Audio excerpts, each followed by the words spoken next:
My father always said timing was everything in business. The day my siblings forced me out of our family's software company, I smiled and walked away quietly. They thought I was weak. They were wrong. I was just waiting for the perfect moment to strike.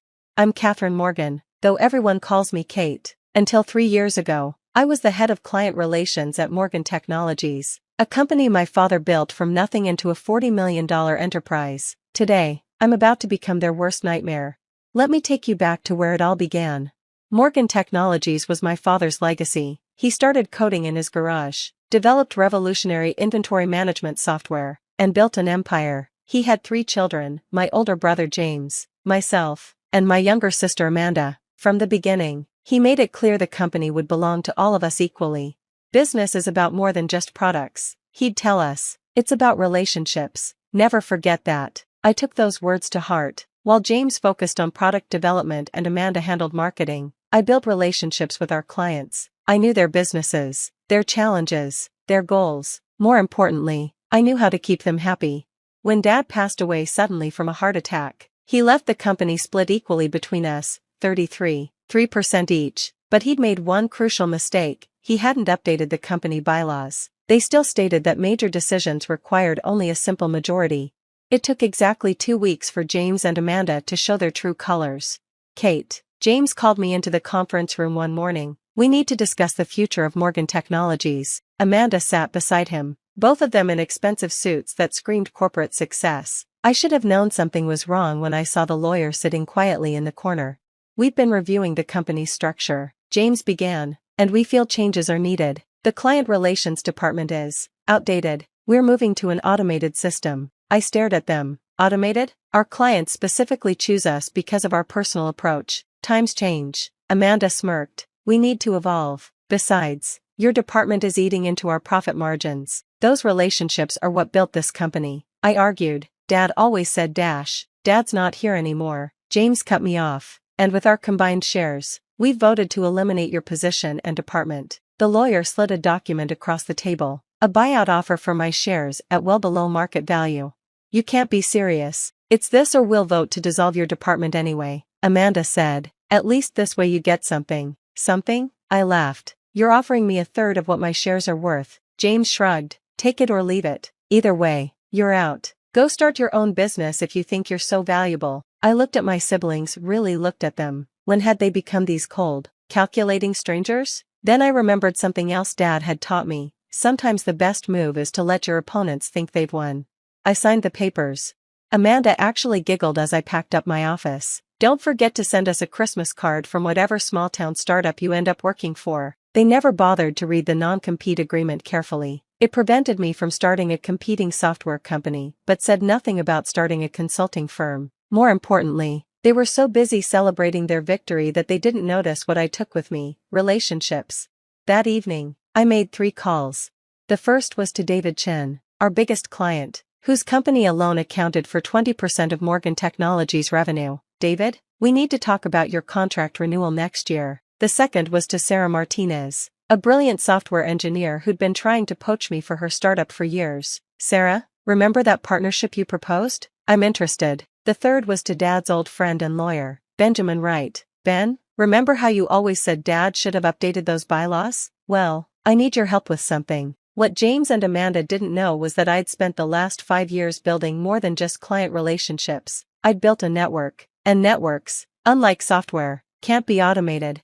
I had 3 years until the major enterprise contracts came up for renewal. 3 years to build something better than what my siblings were destroying. 3 years to show them exactly why Dad had valued relationships over automation.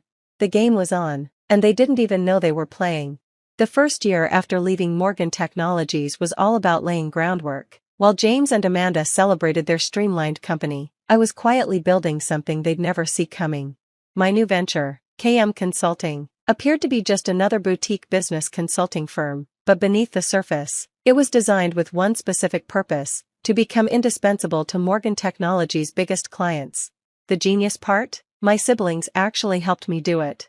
Their new automated client management system was exactly the disaster I predicted. Longtime customers who were used to personal attention now found themselves talking to chatbots and fighting through automated phone systems. But thanks to my non-disclosure agreement, I couldn't directly tell them how bad things were getting. I didn't have to, they called me.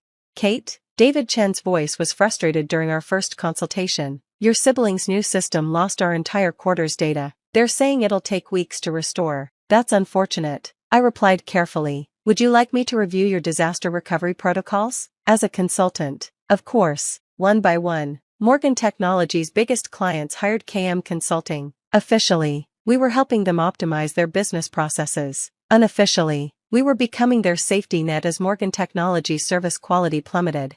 Meanwhile, I partnered with Sarah Martinez's startup, NextGen Solutions. They developed a revolutionary new inventory management system, one that made Morgan Technology's software look obsolete, but we kept it under wraps, showing it only to select clients under strict NDAs.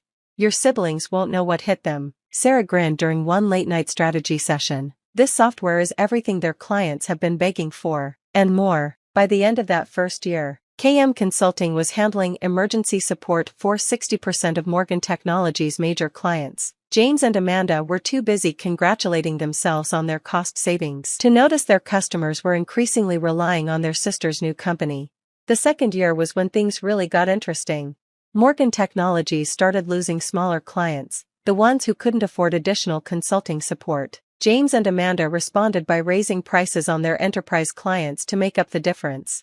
Did you see this? Amanda's voice carried across the restaurant where she was having lunch with James. They hadn't noticed me sitting in the corner, hidden behind a plant. Kate's little consulting company is actually turning a profit. Maybe we should have kept her around. James laughed. Please, she's picking up our scraps. Besides, we're making more money than ever. They were wrong on both counts. Their profit margins were artificial, propped up by short-term cost-cutting and price hikes. And I wasn't picking up scraps, I was building relationships that would soon prove priceless.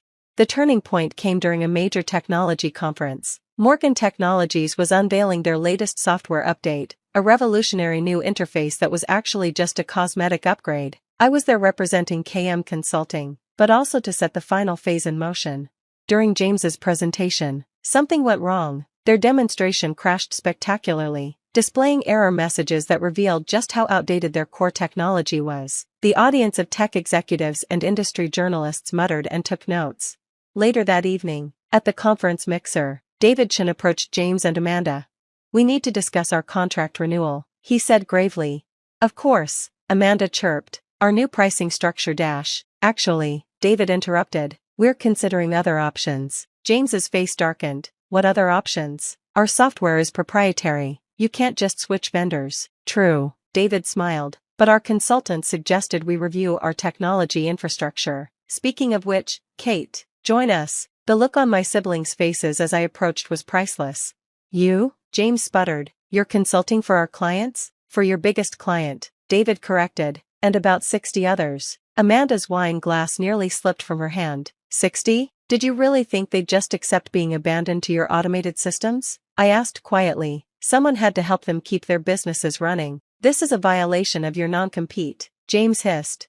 Actually, I smiled. It isn't. I'm not competing with you. I'm not selling software. I'm providing business consulting. You might want to have your lawyer review that agreement again. As they stood there processing this, Sarah Martinez joined our group. Kate, the demo is ready whenever you are. Demo? Amanda asked weakly. Oh yes, David Chin grinned. Kate's partner company has developed some very interesting new technology. Would you like to see it? The next hour was excruciating for James and Amanda as they watched Sarah demonstrate NextGen software. It was everything Morgan Technology's clients had been asking for over the past 3 years, and everything my siblings had ignored in their rush to automate and cut costs. This is why I asked to meet, David said finally. Our contract with Morgan Technologies is up for renewal next month. We won't be renewing. You can't do this, James argued. The transition costs alone are already covered. I interrupted. KM Consulting has been preparing contingency plans for all our clients for the past 3 years. Amanda grabbed my arm. Why are you doing this? I gently removed her hand. You told me to start my own business, remember? As I walked away, I heard David telling my siblings about all the other clients planning to jump ship. The dominoes were starting to fall. Phase 2 was complete. Now it was time for the finale. The morning I walked into Morgan Technology's office for the last time, I dressed exactly as I had the day they forced me out, but this time, the power dynamics were completely different. Ms. Morgan, their new receptionist announced, is here for her meeting. James and Amanda were waiting in the same conference room where they'd ambushed me 3 years ago, but now, instead of smug smiles, their faces showed barely contained panic. Before you start, I said, setting my briefcase on the table, let's review what's happened in the last 2 weeks. David Chin canceled his contract, so did Thompson Industries, Global Logistics, and 15 other major clients. Your stock price has dropped 60%, and your board of directors is calling for an emergency meeting. You've made your point, James said through gritted teeth. What do you want? I smiled. Want? I'm here to do you a favor. I'm giving you advance notice that by the end of this month, KM Consulting will be terminating all support contracts with Morgan Technologies clients. Amanda went pale. But that's nearly all our remaining major clients, 80%, to be exact, and they're all switching to Next-Gen Solutions platform. The transition plans are already in place. You'll destroy the company, James shouted. Dad's legacy? Dad's legacy? I stood up slowly. Dad built this company on relationships and trust. You destroyed his legacy the moment you decided automated systems could replace human connections. I pulled out a stack of papers. However, I'm not completely heartless. I have a proposal. They leaned forward eagerly. Next-Gen Solutions is interested in acquiring Morgan Technologies. The offer is fair, more than fair. Given your current situation, you'll both receive positions in the new organization, though naturally not at executive level. You expect us to work for you? Amanda asked incredulously. No, you'll work for Sarah Martinez. I'll remain focused on KM Consulting. I find I prefer building relationships to managing resentful siblings. As they read through the offer, reality finally sank in. Without their major clients, Morgan Technologies would collapse. The technology was outdated, the reputation was damaged, and the market had moved on. Their only choice was to accept the buyout or face bankruptcy. You planned this from the beginning, James said quietly. The consulting firm, the partnerships, everything. Not from the beginning, I corrected him. You pushed me in this direction. Go start your own business, remember? I just took your advice. Amanda was still reading the contract. These terms, they're actually generous. Because unlike you, I learned from Dad that business isn't about crushing people, it's about building something sustainable. After they signed the papers, I had one last surprise. By the way, that non-compete agreement you had me sign, Dad's old lawyer, Ben Wright, helped me review it. Turns out it wasn't properly notarized. It was never valid. Their faces showed the final realization. I could have competed directly with them from the start. Instead, I'd chosen a path that proved exactly why their approach to business was wrong. The transition took 3 months. Next-Gen Solutions absorbed Morgan Technology smoothly, with Sarah Martinez at the helm. James and Amanda were assigned to middle management positions where they could learn what they'd forgotten, that technology without human connection is worthless. 1 year later, I sat in my office at KM Consulting, looking at the exponential growth charts. We now advised over 300 companies, teaching them the principles my father had instilled in me: value relationships, honor commitments, and never underestimate the quiet ones. David Chin came by to celebrate our successful year. You know what the best part is? He grinned. Your siblings actually seem to be learning. James asked for my feedback on a project yesterday. Actually asked, and listened. People can change, I replied, when they're forced to see their mistakes. Your father would be proud, he said, not just of the business success, but of how you handled everything. I looked at Dad's picture on my wall. He taught me that revenge isn't about destruction, it's about correction. Sometimes people need to lose everything to understand what really matters. That evening, I received an email from Amanda. I understand now what Dad meant about relationships, what you and he tried to tell us. I know it's too late for apologies, but thank you for not destroying us completely, for giving us a chance to learn. I wrote back one line. That's what family is supposed to do. Today, KM Consulting and Next-Gen Solutions are industry leaders, showing companies that technology and human connection can coexist. James and Amanda have slowly earned back respect, though never their former positions of power. And me? I keep Dad's old business card on my desk. The back has his favorite saying scribbled on it: in business and life, treat people right, not because it's profitable, but because it's right. The profits will follow. He was right. As usual, my siblings thought they could automate away relationships and squeeze out profits. Instead, they learned the hard way that true success comes from building connections, not destroying them. Sometimes the best revenge isn't about getting even, it's about getting it right.